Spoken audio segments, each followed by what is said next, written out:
Hello. So, as promised, this is video number 2, taken in a separate area of my apartment. As my mom calls it, the Olin Mills studio, because there's a bookcase that looks kind of like, those Olin Mills sets from the 80s and 90s back in the day. One of those right here, kitchen's there, and I also had to dig around in that pink box right there, which is where I keep a bunch of files, where I had a list of like a medical timeline that has all of my different diagnoses and such. And if you hear noise, it's because this phone is resting on an air purifier and there's a fan back there because it's hot. But anyway, as I was saying in the previous video, I felt like it would be kind of a good introductory kind of a thing to explain how I know about how to navigate the American healthcare system so well. If I explained a bit about my health history, and that's something that I don't really mind talking about because it's something that I've dealt with always, hence overstimulated, literally always. But I was born with congenital hydrocephalus, which is a buildup of fluid around the brain. Typically, people that have hydrocephalus have a lot of extra attachments with it. Mine had none. It was initially a pretty nasty case of it, but luckily I had parents that knew people because my dad was an Episcopal priest. They brought me down to where I live now to a surgeon that was kind of the it guy to go to for impossible cases. He did my 4th brain surgery in that shunt, which is a pump that pumps extra fluid away and regulates brain pressure. He put in the 4th and it's worked beautifully ever since, even though it hurts and there have been a lot of complications. But that was the initial diagnosis from the time that I was born until the 4th was put in at 18 months. So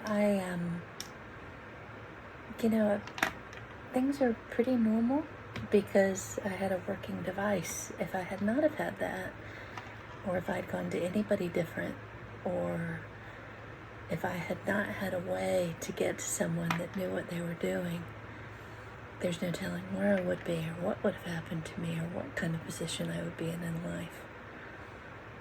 But I just so happen to have had those advantages.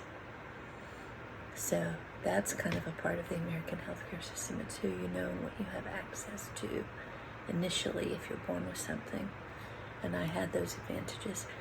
On to clots. My first clot after pretty growing up years in a teeny tiny town. I had my first clot in 2006 after thinking that something was wrong with my shunt because the whole left side of my body went completely numb. Had my first clot in 2006 and many followed that.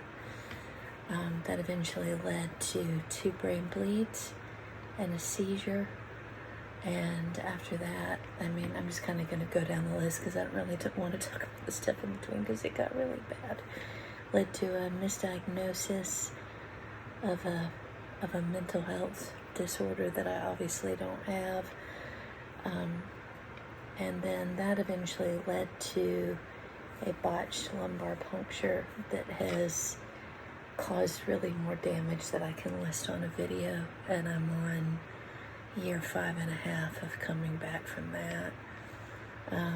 So again, 4 brain surgeries, clots, 2 brain bleeds, grand mal seizure, misdiagnosis, that caused just a hell on earth for 10 years, a botched lumbar puncture, and 5 years of coming back from the ramifications of somebody thinking that it was a good idea to send an intern in to poke around in my spine. It's American healthcare. But anyway, all that being said, that has really molded me into a person who, I'm just going to keep talking because I'm on a roll. That has really molded me into a person who is pretty good at handling medical.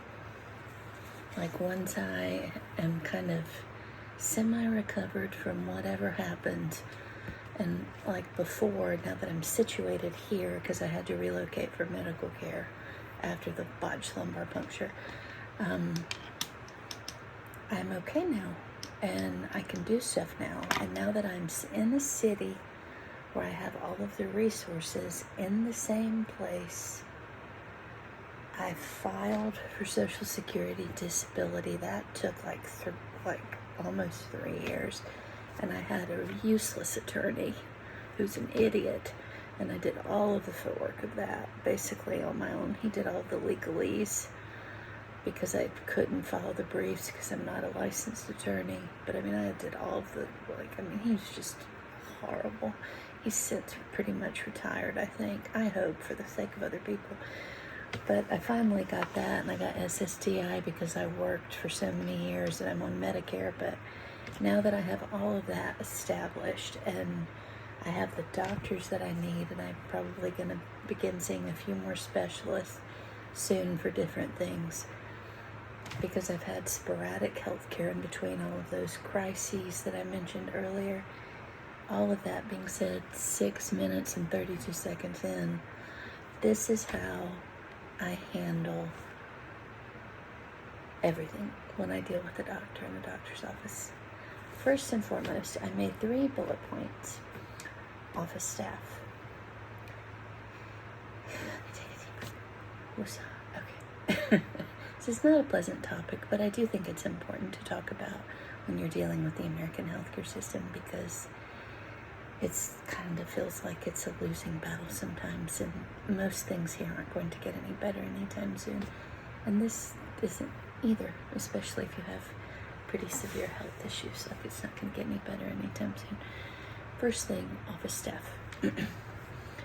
When you're dealing with an office staff, depending on where it is or depending on who you're going to see, it's either going to be one extreme or the other, depending on what part of the office staff you're dealing with. Usually the front receptionists are decent. The billing is kind of in between, and the scheduling and the receptionists are usually kind of one of those. It just really depends on the structure and where you're going. But sometimes they're really good, and you get some really friendly ones, and you focus on those people and ask for those people. It's kind of like typical customer service 101. Once you know, when you call a place, that person's good, if you like that person, you ask for that person. Or if you don't like a person that you're talking to when you call a business, you hang up on that person and call back and get someone fresh.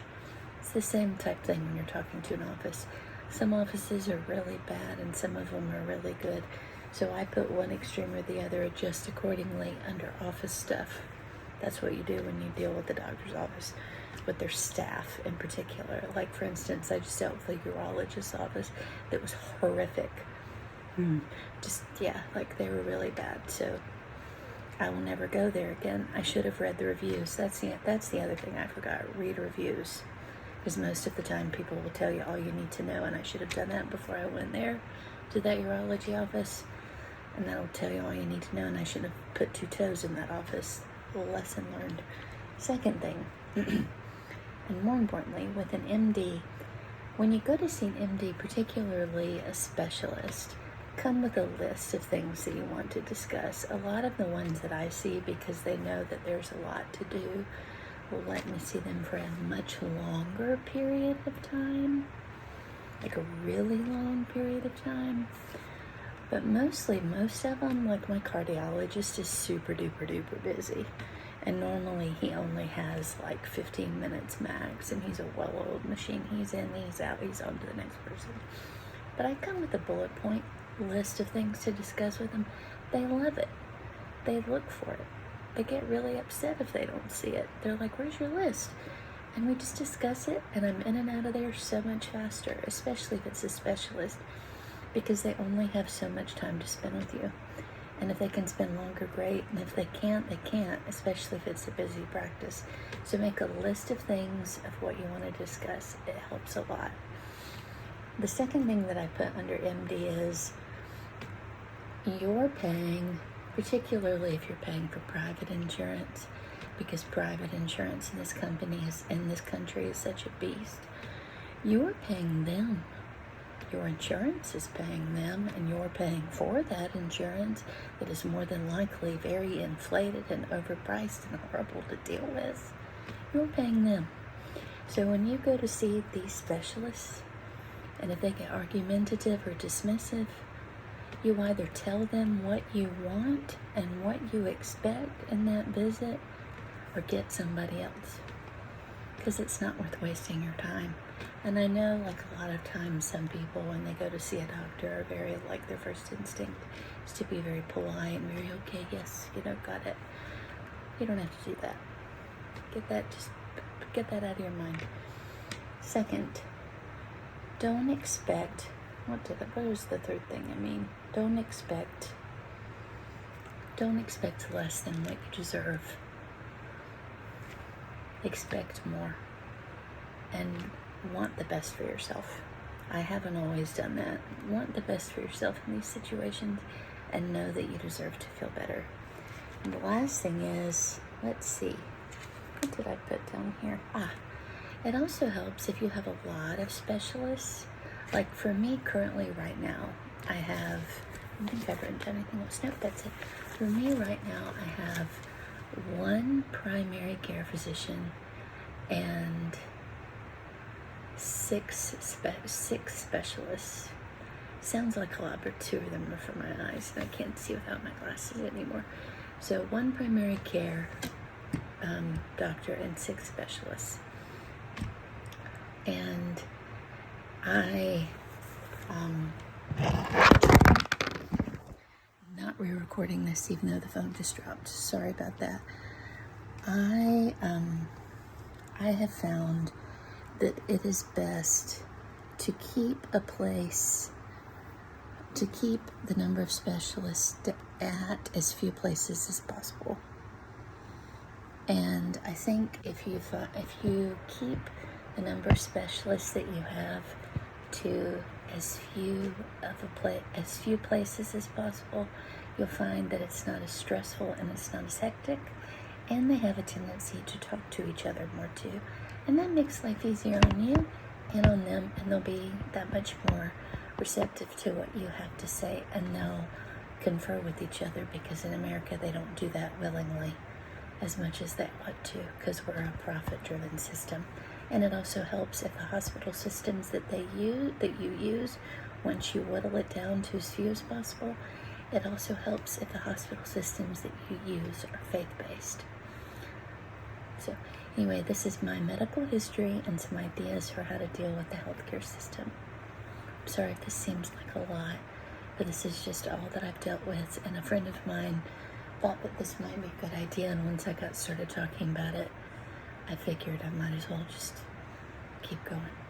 So anyway, and this is the Olin Mill studio I was talking about earlier. It's my kitchen. So anyway, thanks. And I'll talk to you guys some other time. Toodaloo. Pray for us in America if you're watching this from overseas. It's a crapshoot here. With a happy Saturday or Sunday, depending on where you are. Toodles.